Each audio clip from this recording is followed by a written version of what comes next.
সুপ্রিয় দর্শক, আপনাদের সবাইকে স্বাগত জানাচ্ছি কনকা কুইক রেসিপিতে। আপনাদের সাথে আছি আমি সাদিয়া তাহের। চলছে পবিত্র মাহে রমজান, আপনাদের সবাইকে রমজানুল মোবারক। রমজানের এই ব্যস্ততম সময়টাকে একটু সহজ করার জন্যই আমাদের এই মাসব্যাপী আয়োজন। আর আজকেও আমাদের সাথে আছেন একজন প্রিয় অতিথি, তিনি আর কেউ নন, senior news presenter Farabi Hafiz ভাইয়া। থ্যাংক ইউ আপু। কেমন আছেন ভাইয়া? আলহামদুলিল্লাহ, অনেক ভালো। সবাইকে শুভেচ্ছা, দর্শক যারা দেখছেন এই মুহূর্তে আমাদেরকে সালাম এবং শুভেচ্ছা রইল রমজানের এই সময়টাতে।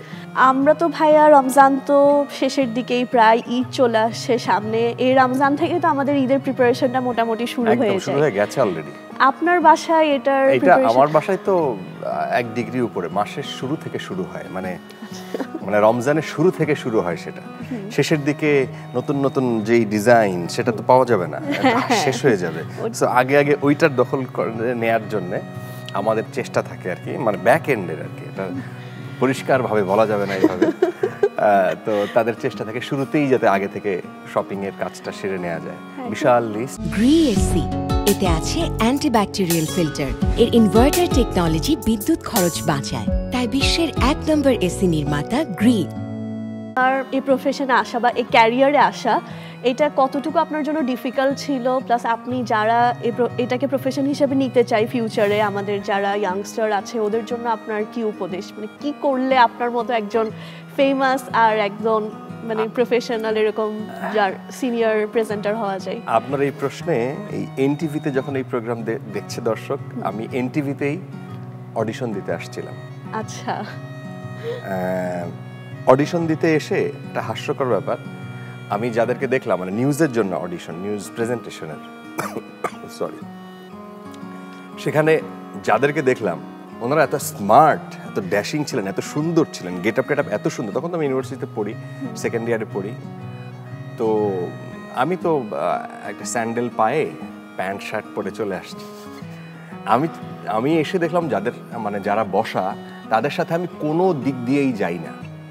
আমি ওনাদের পাশে বসতেই পারছিলাম না, আমি চলে গেছিলাম। মানে আমি ওই ইয়েটা আমি দেই নাই, মানে ইন্টারভিউটা আমি দেই নাই, ফেস করি নাই ওনাদেরকে দেখে। আচ্ছা। সো আমি এরকম 17 বার সিভি দিয়েছি, 16 বার সিভি দিয়েছি, কোথাও ডাকেই নাই অলমোস্ট। আর যেই 2 জায়গায় ডেকেছে তার মধ্যে একটা হচ্ছে এনটিভিতে এই অবস্থা। এরপরে দেশ টিভিতে যখন ডাক পেলাম, তখন হচ্ছে যে হয়ে গেল ক্যারিয়ার এইখান থেকেই শুরু।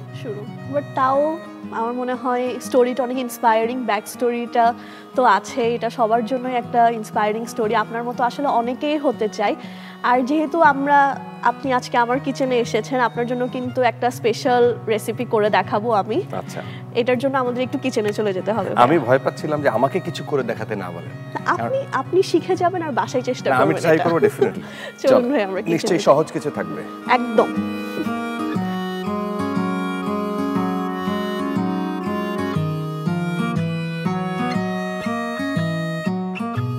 ভাইয়া, আজকে আপনার জন্য আমি একটা ঝটপট ফুলকপির পাকোড়া করে দেখাবো। আচ্ছা। আমার মনে হয় আপনি ভাজা পড়। আচ্ছা, আমার পছন্দের। তাহলে তো বেশ ভালো যেটা আপনার পছন্দের। দর্শক চলুন দেখে নিই আজকে ফুলকপির পাকোড়া করতে আমাদের কি কি উপকরণ লাগছে।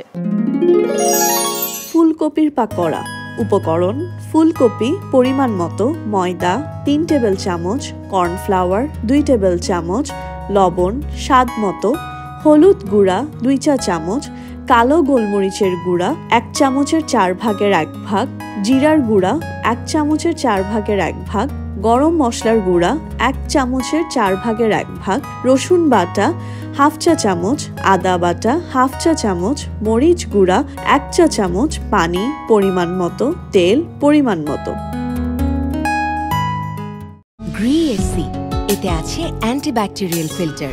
এর ইনভার্টার টেকনোলজি বিদ্যুৎ খরচ বাঁচায়, তাই বিশ্বের 1 নম্বর এসি নির্মাতা গ্রি। ভাজা পোড়া কি খাওয়া হয় বাসায়? হ্যাঁ, বাসায় তো রমজানের সময় তো ডেইলি অলমোস্ট, যদিও আমি অ্যাভয়েড করার চেষ্টা করি কিছুটা, বাট আমার ভালো লাগে, যেহেতু বিশেষ করে এইটা ভালো লাগে। আচ্ছা, মানে এই ফুলকপির পাকোড়া। ভাইয়া, আমি প্রথমে এটার জন্য একটু 3 টেবিল চামচ এখানে ময়দা নিয়ে নিচ্ছি। এরপর এখানে নিয়ে নিচ্ছি কর্নফ্লাওয়ার। এখন হচ্ছে আমাদের সব স্পাইসেস যাবে, যেমন প্রথমে দিয়ে দিচ্ছি লবণ, লবণ যে যার স্বাদ পরিমাণ মতো, মতো, পরিমাণ হ্যাঁ। মতো আমি দিয়ে দিলাম লবণ। এরপর এখানে দিয়ে দিব হলুদ গুঁড়ো, এটা হচ্ছে 1/4 টিস্পুনের মতো একটু কালো গোলমরিচের গুঁড়া দিয়ে দিচ্ছি। কালো গোলমরিচের গুঁড়া, সবকিছু আমার মনে রাখতে হবে, হ্যাঁ, আমারও try করতে অবশ্যই। হবে। কারণ আমি খেয়েই যাই, আমি কিন্তু এটা কোনোদিন বানাইনি। আচ্ছা, এরপর এখানে দিয়ে দিচ্ছি 1/4 টিস্পুনের মতো জিরা গুঁড়া। আচ্ছা, এটা হচ্ছে, এরপর এখানে দিয়ে দিচ্ছি একটু গরম মশলা 1/4 টিস্পুনের মতো। হ্যাঁ দুইটার কালার কিন্তু একই। আপনি যে গন্ধ শুকে বলে দিলেন যে হ্যাঁ। এটা তো আমার পক্ষে আবার ডিফিকাল্ট হয়ে যাবে। মাঝে মাঝে একটু কনফিউশন হয়ে যায়, কালার সেম তো হ্যাঁ হ্যাঁ রাইট। বাট স্মেলে বোঝা যায় কোনটা কি।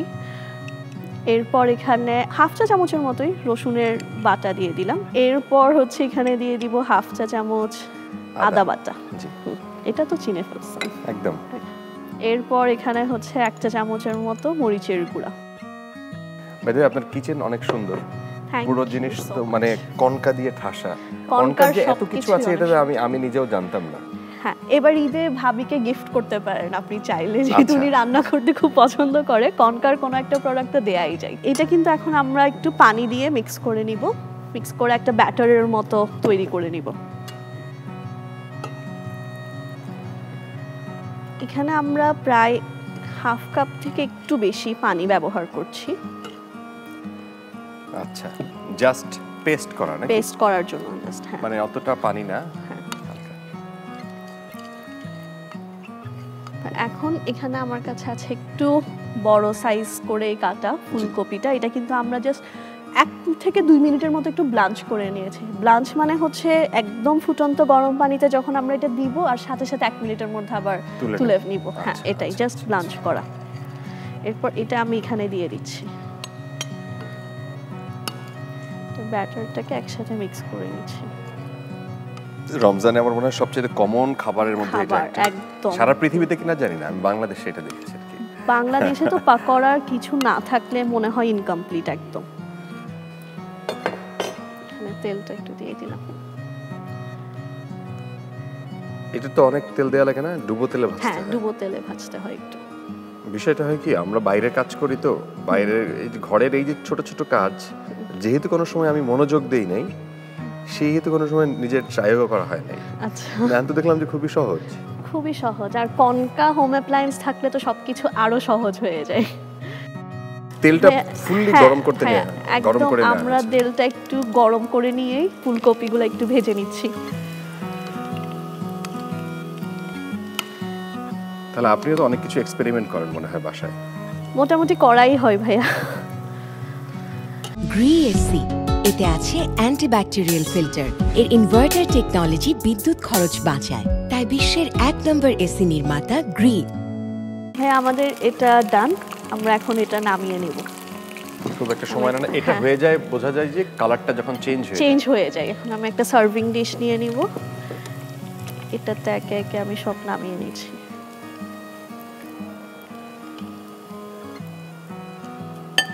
বাংলাদেশের সবচাইতে কমন ইফতারের যে আইটেম, একটা ছোলা মুড়ি, একটা হচ্ছে এই বেগুনি, বেগুনি, আর পেঁয়াজ, এই ফুলকপি, আর পেঁয়াজু। টমেটো দিয়ে আমরা এটাকে সার্ভ করতে পারি। ভাই, আপনার জন্য আমার ঝটপট ফুলকপির পাকোড়া একদমই রেডি। কিন্তু এতে এখনই নিয়ে খাওয়ার সুযোগ নাই, ইফতারের পর হয়তো ডেফিনেটলি আমি ট্রাই করবো এবং বাসায় এটা তৈরি ট্রাই করবো। দর্শক চলুন আপনাদের সুবিধার্থে ফুলকপির পাকোড়ার প্রস্তুত প্রণালীটি দেখে নিচ্ছি আরও একবার। ফুলকপির পাকোড়া প্রণালী। প্রথমে একটি পাত্রে ময়দা নিন, এরপর কর্নফ্লাওয়ার, লবণ, হলুদ গুঁড়া, কালো গোলমরিচের গুঁড়া, জিরার গুঁড়া, গরম মশলার গুঁড়া, রসুন বাটা, আদা বাটা, মরিচ গুঁড়া ও পানি দিয়ে ভালোভাবে মাখিয়ে গরম তেলে ছেড়ে দিন। ভাজা হয়ে গেলে নামিয়ে সাজিয়ে পরিবেশন করুন মজাদার ফুলকপির পাকোড়া। দেখে নিলেন ফুলকপির পাকোড়ার প্রস্তুত প্রণালী। থ্যাংক ইউ সো মাচ ভাইয়া, আপনি আমাদেরকে সময় দেওয়ার জন্য। অনেক ধন্যবাদ আপনাকে, আপনার টিমকে, এনটিভিকে, কনকা পরিবারকে। আপনার জন্য কিন্তু কনকা পরিবারের তরফ থেকে একটি গিফট রয়েছে, এটা আপনার জন্য ভাইয়া। Thank you so much, thank you Konka, NTV এবং প্রোডাকশনের সবাইকে। থ্যাংক ইউ সো মাচ আপনাকেও আসার জন্য ভাইয়া, খুবই ভালো লেগেছে আমাদের। দর্শক, দেখে নিলাম আরও একটি কুইক রেসিপি, আশা করি আপনাদের সবার ভালো লেগেছে। সবাই ভালো থাকবেন, সুস্থ থাকবেন এবং এনটিভির পর্দায় কনকা কুইক রেসিপির সাথেই থাকবেন।